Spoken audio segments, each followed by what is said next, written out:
And right now, here's a live look from Sky 2. You can see the plane has now been moved to the side of the freeway, and investigators are still on the scene.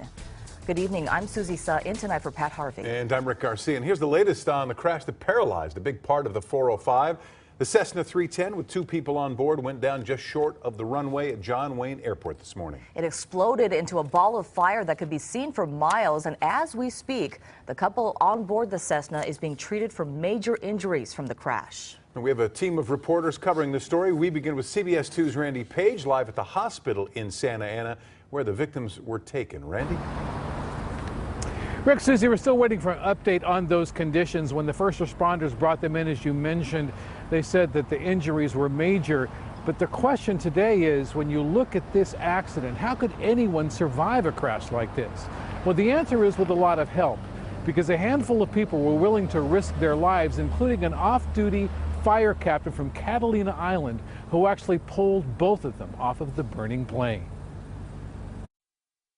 Be careful, move them away further. The voice you hear is Mirza Beg, a man who came running to help from the other side of the freeway moments after the crash. Pick him up, it's okay. He is trying to help orchestrate the rescue, cell phone camera in hand. They just came in sideways. I seen them literally come around the corner. They hit me. They did hit you? We've altered the video so it's not too disturbing. The audio tells the rest of the story. Can you wiggle your toes?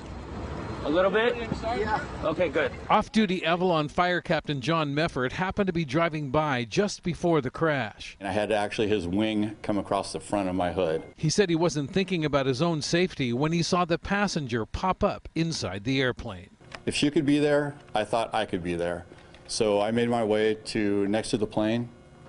I was able to get the wife off back to the median and help the husband. I dragged him out of the plane and off to the side. I was really surprised in seeing as many civilian people came out. A lot of people were ready to help.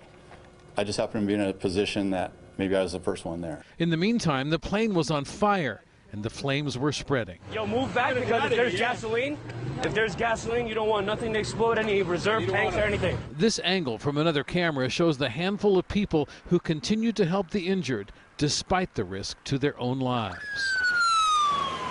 Moments later, paramedics and fire crews arrived, doused the flames, and loaded the 2 victims into ambulances for a quick trip to the closest trauma center. And that brings us here to Orange County Global Medical Center, where both of the passengers in this plane are being treated for injuries, and we're still waiting for an update on their conditions. Let's take it back to you. All right, Randy, thank you.